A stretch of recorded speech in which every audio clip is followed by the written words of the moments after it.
اسی طرح ایک حدیث یہ ہے، سیدنا ابو ہریرہ رضی اللہ عنہ سے روایت ہے کہ ایک دیہاتی نبی اکرم صلی اللہ علیہ وسلم کی خدمت میں حاضر ہوا۔ اس نے عرض کیا، مجھے ایسا عمل بتائیے جس کے کرنے سے میں جنت میں داخل ہو جاؤں۔ آپ نے فرمایا، اللہ تعالیٰ کی عبادت کر، اس کے ساتھ کسی کو شریک نہ ٹھہرا، فرض نماز قائم کر، فرض زکوٰۃ ادا کر اور رمضان کے روزے رکھ۔ اس نے کہا، اللہ کی قسم میں اس سے زیادہ کچھ نہیں کروں گا۔ جب وہ آدمی واپس جانے لگا تو نبی اکرم صلی اللہ علیہ وسلم نے فرمایا، جس نے جنتی آدمی دیکھنا ہو تو وہ اسے دیکھ لے۔ یہ بخاری کی روایتیں ہیں۔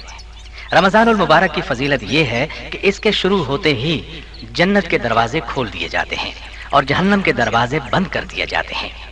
سیدنا ابو ہریرہ رضی اللہ عنہ سے روایت ہے کہ رسول اللہ صلی اللہ علیہ وسلم نے فرمایا، جب رمضان آتا ہے تو آسمان کے دروازے کھول دیے جاتے ہیں، جہنم کے دروازے بند کر دیے جاتے ہیں اور شیاطین قید کر دیے جاتے ہیں۔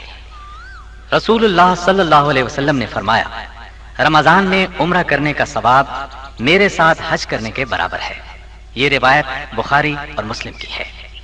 سیدنا عبداللہ بن عمرو رضی اللہ عنہ سے روایت ہے کہ رسول اللہ صلی اللہ علیہ وسلم نے فرمایا، روزہ اور قرآن قیامت کے دن بندے کے لیے سفارش کریں گے۔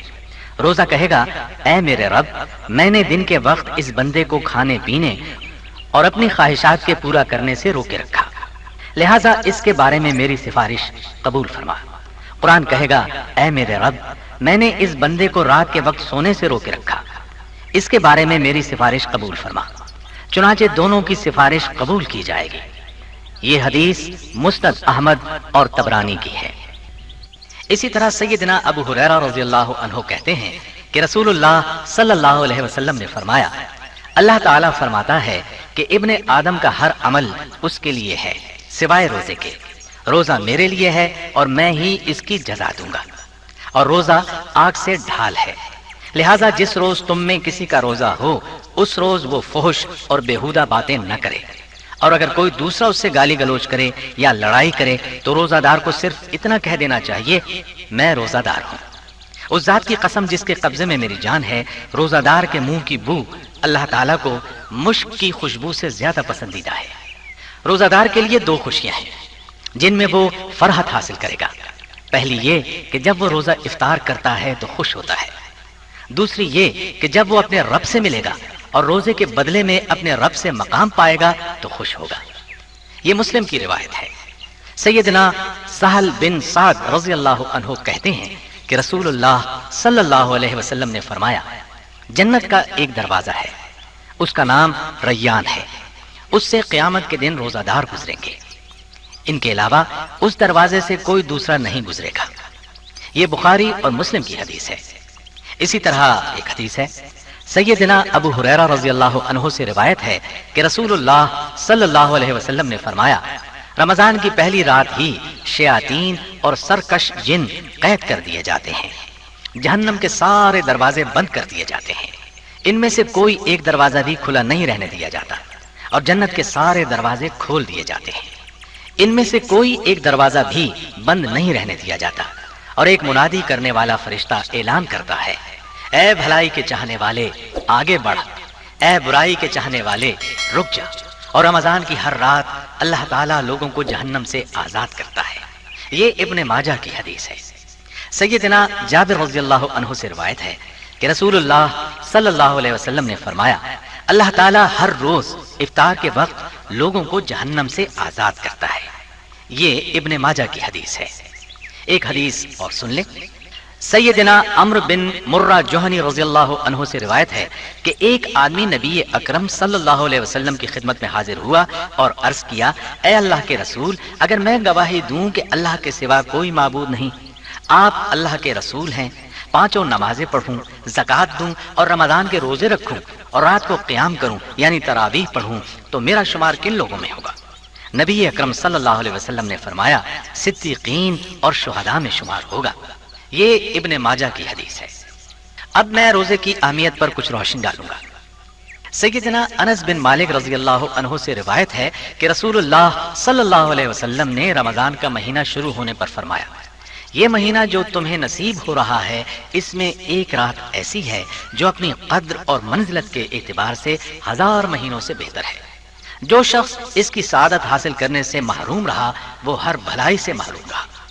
آپ نے یہ بھی فرمایا لیلۃ القدر کی سعادت سے صرف بے نصیب ہی محروم رہتا ہے۔ یہ ابن ماجہ کی حدیث ہے۔ اسی طرح سیدنا کعب بن عجرہ رضی اللہ عنہ سے روایت ہے، رسول اللہ صلی اللہ علیہ وسلم نے صحابہ کرام رضی اللہ عنہم سے فرمایا ممبر لاؤ۔ ہم ممبر لے آئے۔ جب نبی اکرم صلی اللہ علیہ وسلم نے ممبر کی پہلی سیڑھی پر قدم رکھا تو فرمایا آمین۔ پھر جب دوسری سیڑھی پر قدم رکھا تو فرمایا آمین۔ اسی طرح جب تیسری سیڑھی پر قدم رکھا تو فرمایا آمین۔ جب رسول اللہ صلی اللہ علیہ وسلم ممبر سے نیچے تشریف لائے تو ہم نے عرض کیا اے اللہ کے رسول، ہم نے آج آپ سے ایسی بات سنی ہے جو اس سے پہلے کبھی نہیں سنی تھی۔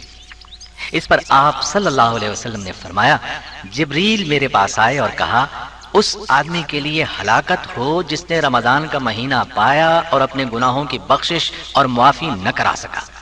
اس کے جواب میں نے آمین کہی۔ پھر جب میں نے دوسری سیڑھی پر قدم رکھا تو جبریل نے کہا اس آدمی کے لیے ہلاکت ہے جس کے سامنے آپ کا ذکر کیا جائے اور وہ آپ پر درود نہ بھیجے، تو میں نے کہا آمین۔ پھر جب تیسری سیڑھی پر قدم رکھا تو جبریل نے کہا جس شخص نے اپنے ماں باپ یا دونوں میں سے کسی ایک کو بڑھاپے کی حالت میں پایا اور ان کی خدمت کر کے جنت حاصل نہ کی تو اس کے لیے ہلاکت ہو۔ میں نے اس کے جواب میں کہا آمین۔ یہ حدیث مستدرک حاکم کی ہے، یعنی یہ سزا ہے روزے نہ رکھنے والوں کی، آپ صلی اللہ علیہ وسلم کا نام مبارک سن کر درود نہ پڑھنے والے کی، اور بوڑھے ماں باپ کی خدمت نہ کرنے والے کی۔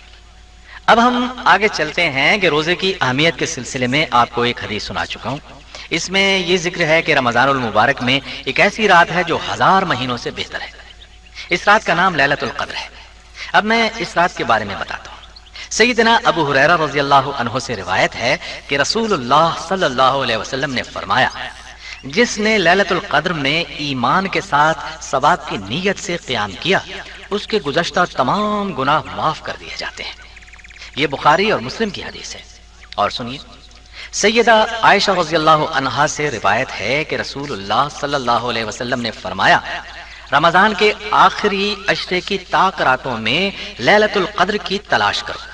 یہ بخاری کی حدیث ہے۔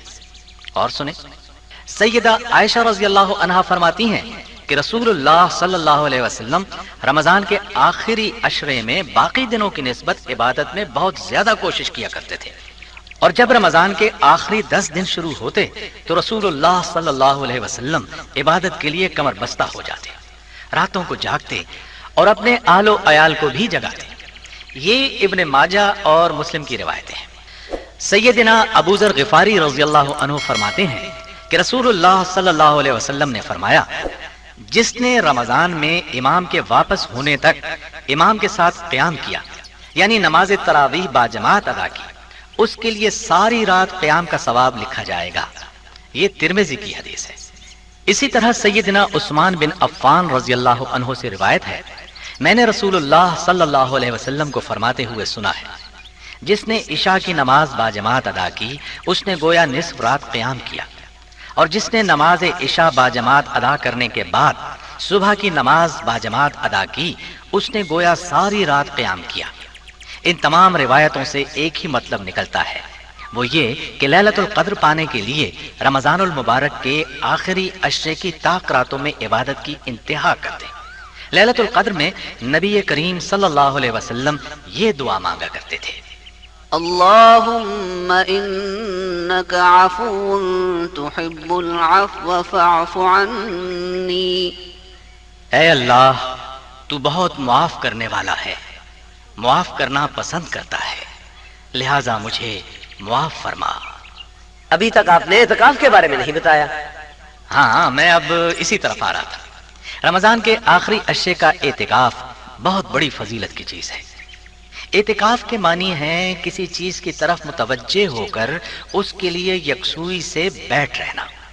اعتکاف میں بھی ایک مسلمان دنیاوی علائق سے منقطع ہو کر اللہ کے ذکر اور اس کی رضا کے حصول کے لیے یکسوئی کے ساتھ مسجد میں بیٹھ جاتا اور عبادت کے لیے اپنے آپ کو وقف اور مخصوص کر دیتا ہے۔ اسی لیے رمضان کی اس مخصوص عبادت اور یکسوئی کو اعتکاف کہا جاتا ہے۔ نبی اکرم صلی اللہ علیہ وسلم کا عام معمول یہ تھا کہ آپ 10 دن اعتکاف فرماتے۔ حالانکہ یہ ایک نفلی عبادت ہے، لیکن آپ کے نزدیک اس کی یہ اہمیت تھی کہ ایک مرتبہ آپ اعتکاف نہ فرما سکے تو آپ نے شوال کے آخری 10 دن اعتکاف فرمایا، اور جس سال آپ کی وفات ہوئی اس سال آپ نے رمضان میں 10 دن کی بجائے 20 دن اعتکاف فرمایا۔ عورتیں بھی اعتکاف بیٹھ سکتی ہیں، لیکن عورتوں کا اپنے گھر کے ایک کونے ہی میں اعتکاف بیٹھنا صحیح نہیں ہے۔ وَأَنْتُمْ عَاكِفُونَ فِي الْمَسَاجِدِ۔ البقرہ 187 قرآنی نص ہے جس سے واضح ہے کہ اعتکاف کی جگہ مسجد ہے نہ کہ گھر، چاہے مرد ہو یا عورت۔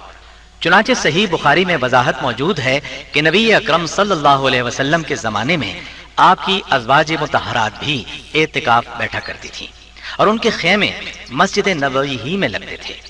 البتہ یہ ضروری ہے کہ چونکہ یہ ایک نفلی عبادت ہے، اس لیے عورت کو اپنی عصمت و عزت کے پہلو کو نظر انداز کر کے اس کا اہتمام کرنے کی ضرورت نہیں ہے، اور جب تک کسی مسجد میں عورتوں کے لیے الگ مستقل جگہ نہ ہو جہاں مردوں کی آمد و رفت کا سلسلہ نہ ہو، اس وقت تک عورتوں کو مسجدوں میں اعتکاف نہیں بیٹھنا چاہیے۔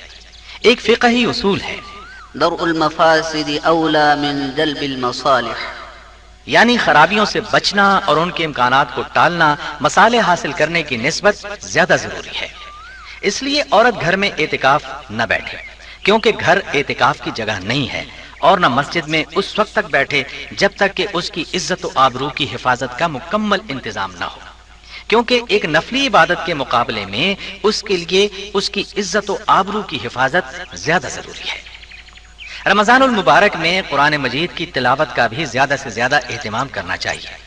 نبی اکرم صلی اللہ علیہ وسلم ہر رمضان المبارک میں جبریل کے ساتھ قرآن مجید کا دور فرمایا کرتے تھے، اور وفات والے سال آپ نے جبریل علیہ السلام کے ساتھ رمضان میں 2 مرتبہ دور فرمایا۔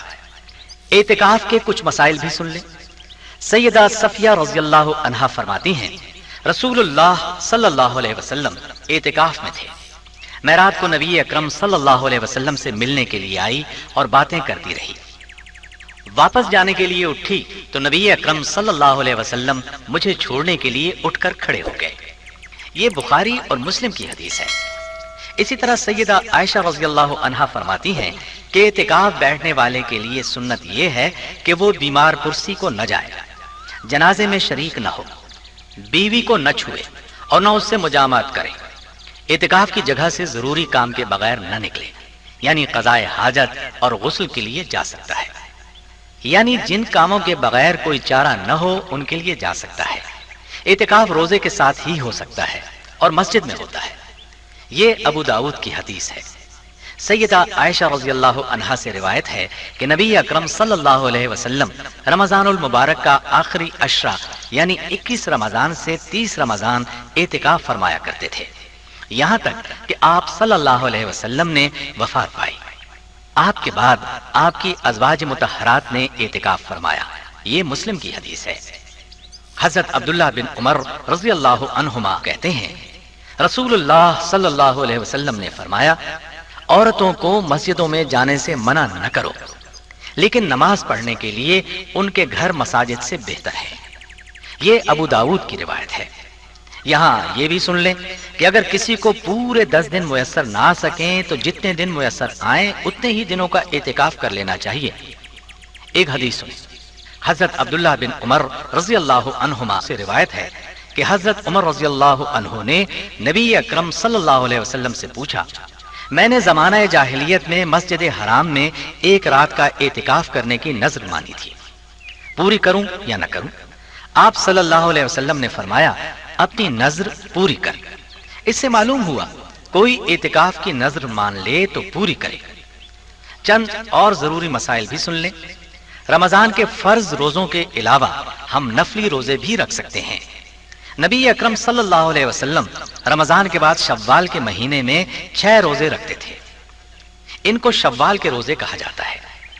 اگر کوئی اس کو اپنا معمول بنائے تو اسے ساری زندگی کے روزے رکھنے کا ثواب ملتا ہے۔ حدیث سن لیں۔ سیدنا ابو ایوب انصاری رضی اللہ عنہ فرماتے ہیں کہ رسول اللہ صلی اللہ علیہ وسلم نے فرمایا، جو شخص رمضان کے روزے رکھ کر ہر سال شوال کے 6 روزے بھی رکھے اسے عمر بھر کے روزوں کا ثواب ملتا ہے۔ یہ مسلم کی روایت ہے۔ ان کے علاوہ بھی نفلی روزے ہیں۔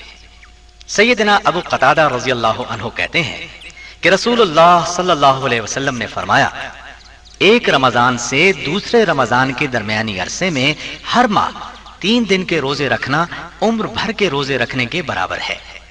یہ ایام 20 کے روزے کہلاتے ہیں، یعنی ہر ماہ چاند کی 13، 14 اور 15 کو رکھے جاتے ہیں۔ سفر میں بھی اگر کوئی چاہے تو نفلی روزے رکھ سکتا ہے۔ جہاد کے سفر میں نفلی روزے رکھنے کا تو اور زیادہ ثواب ہے۔ سیدنا ابو سعید رضی اللہ عنہ کہتے ہیں کہ میں نے رسول اللہ صلی اللہ علیہ وسلم کو فرماتے ہوئے سنا ہے، جس نے اللہ کی راہ میں 1 دن کا روزہ رکھا اسے اللہ تعالیٰ 70 سال کی مسافت کے برابر جہنم کی آگ سے دور کر دے گا۔ سیدنا ابو ہریرہ رضی اللہ عنہ کہتے ہیں کہ رسول اللہ صلی اللہ علیہ وسلم نے فرمایا، سوموار اور جمعرات کو لوگوں کے اعمال اللہ کے حضور پیش کیے جاتے ہیں۔ میں چاہتا ہوں کہ جب میرے اعمال اللہ کے ہاں پیش کیے جائیں تو میں روزے سے ہوں۔ اسی طرح سیدنا ابو قتادہ رضی اللہ عنہ کہتے ہیں کہ رسول اللہ صلی اللہ علیہ وسلم نے فرمایا، میں اللہ تعالیٰ سے امید رکھتا ہوں کہ یوم عرفہ کے روزے کے بدلے میں اللہ تعالیٰ ایک گزشتہ اور ایک آئندہ سال کے گناہ معاف فرما دے گا، اور یوم عاشورہ کے روزے کے بدلے میں گزشتہ 1 سال کے گناہ معاف فرما دے گا۔ عرفہ 9 ذوالحجہ کو کہتے ہیں اور عاشورہ 10 محرم کو، یعنی 2 دنوں کا روزہ اگر کوئی رکھے تو اس کے اس قدر گناہ معاف ہوں گے۔ یہاں یہ خیال بھی رہے کہ 10 محرم کے روزے کے ساتھ 9 محرم یا 11 محرم کا روزہ رکھنا چاہیے، تاکہ یہود کے ساتھ مشابہت نہ رہے، کیونکہ یہود 10 محرم کا روزہ رکھا کرتے تھے۔ نبی اکرم صلی اللہ علیہ وسلم رمضان کے علاوہ کسی مہینے کے پورے روزے نہیں رکھتے تھے، البتہ دوسرے مہینوں کی نسبت شعبان میں زیادہ روزے رکھتے تھے۔ نفلی روزے مسلسل رکھنے کی بھی ضرورت نہیں، 1 دن چھوڑ کر رکھنا زیادہ بہتر ہے۔ آپ صلی اللہ علیہ وسلم کا ایک معمول ہر ماہ 3 روزے رکھنے کا تھا۔ محرم کے مہینے میں بھی روزے رکھنے کی بہت فضیلت ہے، جیسا کہ اس حدیث سے ثابت ہے۔ سیدنا ابو ہریرہ رضی اللہ عنہ فرماتے ہیں کہ رسول اللہ صلی اللہ علیہ وسلم نے فرمایا، رمضان کے بعد سب سے افضل روزے محرم کے ہیں جو اللہ کا مہینہ ہے، اور فرض نمازوں کے بعد سب سے افضل نماز تہجد کی ہے۔ یہ مسلم کی حدیث ہے۔ یہ تفصیل تھی نفلی روزوں کی۔ اب کچھ دن ایسے بھی ہیں جن میں روزہ رکھنا منع ہے۔ وہ دن یہ ہے عید الفطر اور عید الاضحیٰ۔ یہ بھی سن لیں، صرف جمعہ کے دن کا نفلی روزہ رکھنا مکروہ ہے، یعنی آپ یہ دن خاص نہ کریں۔ ہاں، اگر کوئی ہر دوسرے یا تیسرے دن روزہ رکھتا ہے اور اس میں جمعہ کا دن بھی آ جاتا ہے تو اور بات ہے۔ اسی طرح افطار کیے بغیر روزے پر روزہ رکھنا ممنوع ہے۔ مثلا ایک شخص نے روزہ رکھا، افطار کے وقت اس نے کچھ نہ کھایا پیا اور دوسرے دن کا روزہ بغیر کھائے پیے شروع کر دیا تو ایسا کرنا ناپسندیدہ ہوگا۔ البتہ نبی کریم صلی اللہ علیہ وسلم سے ایسا کرنا ثابت ہے۔ آپ نے جب اپنے صحابہ کرام کو اس طرح روزے رکھنے سے منع فرمایا تو ایک آدمی نے کہا، اے اللہ کے رسول صلی اللہ علیہ وسلم، آپ بھی تو ایسا کرتے ہیں۔ جواب میں آپ نے فرمایا، تم میں سے کون مجھ جیسا ہے؟ میں رات کو سوتا ہوں تو میرا رب مجھے کھلاتا بھی ہے اور پلاتا بھی ہے۔ یہاں یہ بھی بتاتا چلوں کہ رمضان شروع ہونے سے پہلے استقبال کے طور پر روزے رکھنا منع ہے۔ اس سلسلے میں حدیث سن لیں۔ سیدنا ابو ہریرہ رضی اللہ عنہ کہتے ہیں کہ نبی کریم صلی اللہ علیہ وسلم نے فرمایا، رمضان سے 1-2 روز پہلے کوئی آدمی روزہ نہ رکھے، البتہ وہ شخص جو اپنے معمول کے مطابق روزے رکھتا آ رہا ہے وہ رکھ سکتا ہے۔ یہ بخاری اور مسلم کی حدیث ہے۔ اسی طرح مسلسل روزے رکھنا بھی منع ہے۔ سیدنا عبداللہ بن عمر رضی اللہ عنہما سے روایت ہے کہ رسول اللہ صلی اللہ علیہ وسلم نے فرمایا، اے عبداللہ، مجھے خبر ملی ہے کہ تم ہمیشہ دن کو روزہ رکھتے ہو اور رات کو قیام کرتے ہو۔ میں نے عرض کیا، ہاں اے اللہ کے رسول صلی اللہ علیہ وسلم، میں ایسا ہی کرتا ہوں۔ آپ نے فرمایا، ایسا نہ کرو، روزہ رکھو بھی اور چھوڑ بھی دو، رات کو قیام بھی کرو اور آرام بھی کرو۔ تمہارے جسم کا بھی تم پر حق ہے، تمہاری آنکھ کا بھی تم پر حق ہے، یعنی سونا بھی چاہیے، اور تمہاری بیوی کا بھی تم پر حق ہے، تمہارے مہمان کا بھی تم پر حق ہے۔ جس نے مسلسل روزے رکھے اس کا کوئی روزہ نہیں۔ یہ حدیث مسلم کی ہے۔ اسی طرح ایام تشریق یعنی 11، 12 اور 13 ذی الحجہ کے روزے رکھنا منع ہے۔ البتہ جو حاجی قربانی نہ دے سکے وہ منا میں ایام تشریق کے روزے رکھ سکتا ہے، اور حاجی 9 ذی الحجہ کا روزہ بھی نہیں رکھ سکتا۔ شعبان کا مہینہ نصف گزر جائے تو بھی اس کے باقی دنوں میں روزے نہ رکھو۔ کوئی عورت اپنے شوہر کی اجازت کے بغیر نفلی روزہ نہ رکھے۔ یہ تھے ماہ رمضان کے روزوں کے مسائل۔ رمضان کا چاند نظر آتے ہی اس روز سے عشاء کی نماز کے بعد نماز تراویح پڑھی جاتی ہے، اس میں قرآن سنا جاتا ہے۔ اس نماز کی بھی بہت فضیلت ہے۔ پہلے تو اس سلسلے میں حدیث سن لیں۔ سیدنا ابو ہریرہ رضی اللہ عنہ سے روایت ہے کہ رسول اللہ صلی اللہ علیہ وسلم نے فرمایا، جس نے ایمان کے ساتھ اور ثواب کی نیت سے رمضان میں قیام کیا اس کے گزشتہ سارے گناہ معاف کر دیے جائیں گے۔ یہ بخاری کی روایت ہے۔ یہ بھی سن لیں، اس کا وقت کہاں سے کہاں تک ہے۔ نماز تراویح کا وقت عشاء کی نماز کے بعد سے صبح صادق تک ہے، کیونکہ اصل میں تراویح تہجد ہی کی نماز ہے۔ اسے رمضان المبارک میں تراویح کہہ لیتے ہیں، اور لوگوں کی آسانی کی وجہ سے اول وقت یعنی عشاء کی نماز کے فوراً بعد ہی پڑھ لیتے ہیں۔ لیکن محترم، آپ نے یہ تو بتایا ہی نہیں کہ تراویح کی نماز کی تعداد کتنی ہے۔ ہاں بھائی، آپ کا یہ سوال بڑا معقول اور نہایت ضروری ہے، تو لو اس کی وضاحت بھی سن لو۔ بات یہ ہے کہ جب یہ اصل میں تہجد ہی کی نماز ہے جسے حدیث میں قیام اللیل سے تعبیر کیا گیا ہے، تو بات صاف ہو جاتی ہے کہ یہ 3 وتر سمیت 11 رکعت ہیں۔ اس لیے کہ جب عائشہ رضی اللہ عنہا سے پوچھا گیا کہ نبی اکرم صلی اللہ علیہ وسلم کی رمضان میں رات کی نماز کس طرح ہوتی تھی، تو اس کے جواب میں ام المومنین عائشہ رضی اللہ عنہا نے فرمایا، نبی کریم صلی اللہ علیہ وسلم رمضان اور غیر رمضان میں 11 رکعت سے زیادہ نہیں پڑھتے تھے۔ یہ روایت متفق علیہ ہے، یعنی بخاری اور مسلم کی ہے، جنہیں صحیحین کہا جاتا ہے، یعنی حدیث کی وہ 2 کتابیں جن میں صرف صحیح حدیثیں درج ہیں، اور امت کا بھی ان تمام احادیث کی صحت پر اتفاق ہے۔ جب واقعہ یہ ہے تو تراویح کی صحیح تعداد بھی 8 رکعت اور 3 وتر سمیت 11 رکعت ہے۔ لیکن محترم، لوگ تو کہتے ہیں کہ صحابہ کرام کے زمانے میں لوگ 20 رکعت پڑھتے تھے، بلکہ یہ بھی کہتے ہیں کہ حضرت عمر نے 20 رکعت پڑھانے کا حکم دیا تھا۔ پھر 8 رکعت کس طرح صحیح ہیں؟ میں بتاتا ہوں کہ 8 رکعت کس طرح صحیح ہے، اور صحابہ یا حضرت عمر کی بابت جو دعویٰ کیا جاتا ہے اس کی حقیقت کیا ہے۔ یہ تو آپ پہلے سن چکے ہیں کہ نبی کریم صلی اللہ علیہ وسلم کا معمول رمضان المبارک کی راتوں میں 8 رکعت کے ساتھ ہی قیام کرنے کا تھا۔ تو جب ایسا ہے تو صحابہ کرام یا حضرت عمر رضی اللہ عنہ اس کے خلاف کس طرح عمل کر سکتے یا حکم دے سکتے تھے؟ اس لیے واقعہ یہ ہے کہ مذکورہ دعویٰ صحیح نہیں۔ صحابہ کرام بھی 8 رکعت ہی پڑھا کرتے تھے، اور حضرت عمر رضی اللہ عنہ نے بھی حضرت تمیم داری اور سیدنا ابی بن کعب کو یہی حکم دیا تھا کہ وہ لوگوں کو جماعت کے ساتھ 11 رکعت پڑھائیں۔ یہ صراحت صحیح سند کے ساتھ موطا امام مالک میں موجود ہے۔ ہاں البتہ یہ بات صحیح ہے کہ صحابہ کے زمانے میں 8 رکعت سے 16، 20، 36 اور 40 رکعت علاوہ وتر کے پڑھی جاتی تھی۔ اس کی وجہ یہ بیان ہوئی ہے کہ 8 رکعتوں میں قیام بہت لمبا ہوا کرتا تھا، جس کی وجہ سے لوگوں کو لاٹھیوں کا سہارا لینا پڑتا تھا۔ اس کا حل بعض لوگوں نے یہ نکالا کہ قیام مختصر کر دیا اور رکعتوں کی تعداد میں اضافہ کر لیا، کیونکہ یہ فرض نماز تو ہے نہیں جس میں کمی بیشی نہیں ہو سکتی، نفلی نماز ہے جس میں کمی بیشی جائز ہے۔ اس نقطہ نظر سے آج بھی کوئی شخص 20 رکعت یا اس سے زیادہ یا کم پڑھنا چاہے تو پڑھ سکتا ہے، لیکن اسے سنت سمجھ کر پڑھنا غلط ہوگا، اس لیے کہ نبی کریم صلی اللہ علیہ وسلم سے 8 رکعت سے زیادہ پڑھنا ثابت نہیں ہے۔ یہ بیان تو تھا نماز تراویح کا۔ اب ایک اور ضروری مسئلہ سن لیں۔ ہمارے ملک میں رمضان کے آخری عشرے میں عام طور پر شبینے کیے جاتے ہیں، 1 رات یا 2 رات یا پھر 3 رات میں قرآن کریم ختم کیا جاتا ہے۔ ایسا کرنا سنت سے ثابت نہیں۔ اس سلسلے میں چند ایک احادیث بھی سنا دیتا ہوں۔ سیدنا عبداللہ بن عمرو رضی اللہ عنہما سے روایت ہے کہ رسول اللہ صلی اللہ علیہ وسلم نے فرمایا، جو شخص 3 رات سے کم وقت میں قرآن کریم ختم کرتا ہے وہ قرآن کو نہیں سمجھتا۔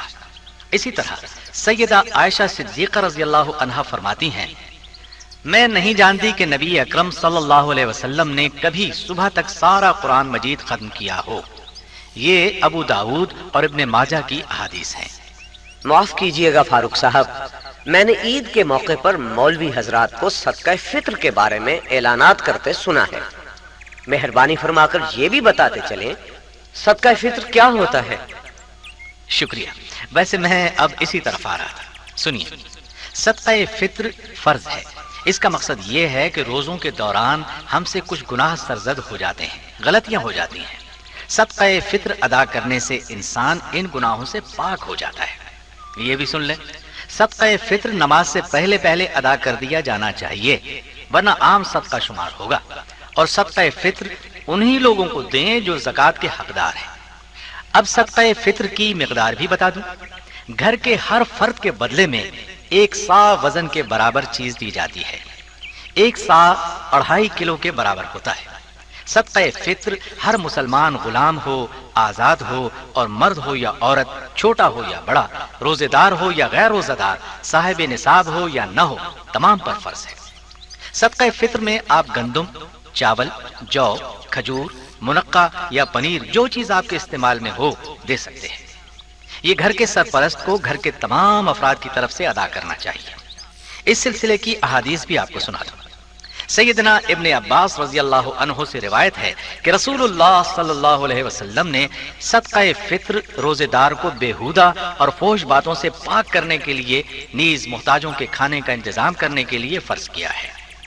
جس نے نماز عید سے پہلے ادا کیا اس کا صدقہ فطر ادا ہو گیا، اور جس نے عید کے بعد ادا کیا اس کا صدقہ فطر عام صدقہ شمار ہوگا۔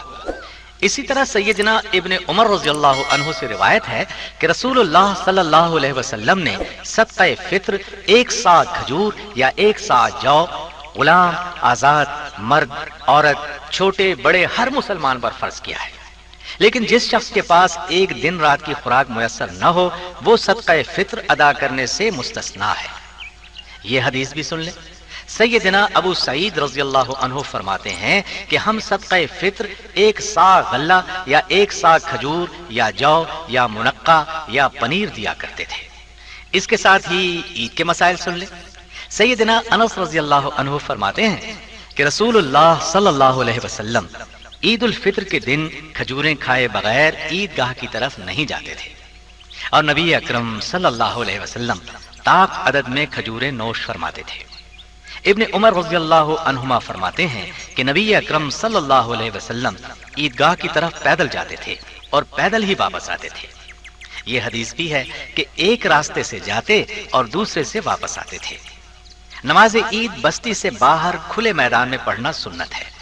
نماز عید کے لیے عورتوں کو بھی عیدگاہ میں لائیں، البتہ حیض والی عورتیں نماز نہ پڑھیں۔ عید کی نماز کے لیے اذان اور اقامت نہیں ہے۔ عید کی نماز کے بعد خطبہ دینا مسنون ہے، یعنی نماز عید پہلے پڑھی جاتی ہے، خطبہ بعد میں دیا جاتا ہے۔ نماز عید کی تمام تکبیروں میں ہاتھ اٹھائے جاتے ہیں۔ ایک ضروری بات اور سن لیں، نماز عید سے پہلے یا بعد کوئی نفل نماز یا سنت نماز نہیں ہے۔ نبی اکرم صلی اللہ علیہ وسلم عید الفطر کے دن گھر سے نکلے اور 2 رکعت نماز ادا فرمائی۔ اس سے پہلے یا بعد کوئی نماز ادا نہیں فرمائی۔ عید الفطر کا وقت نماز اشراق کا وقت ہے، یعنی جس وقت ہم اشراق کی نماز پڑھتے ہیں۔ عید کی نماز بھی اسی وقت پڑھی جائے گی، اس میں تاخیر کرنا اچھا نہیں۔ البتہ عید الاضحیٰ کی نماز جلد پڑھنے کی تاکید آئی ہے۔ عیدگاہ کی طرف جاتے ہوئے بکثرت تکبیریں پڑھتے ہوئے جائیں۔ حضرت عبداللہ بن عمر رضی اللہ عنہما سورج نکلتے ہی عیدگاہ تشریف لے جاتے اور تکبیریں کہتے جاتے۔ تکبیر کے الفاظ یہ ہیں: اللہ اکبر اللہ اکبر لا الہ الا اللہ واللہ اکبر اللہ اکبر وللہ الحمد۔ عید اگر جمعہ کے دن آ جائے تو عید کی نماز کے بعد جمعہ کی نماز بھی ادا کرنا بہتر ہے۔ کوئی جمعہ کی نماز کی بجائے ظہر کی نماز ادا کرے تو یہ بھی درست ہے۔ اب ایک مسئلہ سن لیں، ابر کی وجہ سے اگر شوال کا چاند دکھائی نہ دے اور روزہ رکھ لینے کے بعد معلوم ہو جائے کہ چاند نظر آ چکا ہے تو روزہ کھول لینا چاہیے۔ چاند کی اطلاع اگر زوال سے پہلے پہلے ملے تو نماز عید اسی روز ادا کرے، بعد میں اطلاع ملے تو نماز عید دوسرے دن ادا کرے۔ اگر کسی کو بیماری کی وجہ سے یا کسی اور وجہ سے نماز عید نہ مل سکے تو اسے چاہیے وہ 2 رکعت تنہا پڑھ لے۔ اور ندیم صاحب، اس کے ساتھ ہی روزوں کے مسائل پر بات مکمل ہوئی۔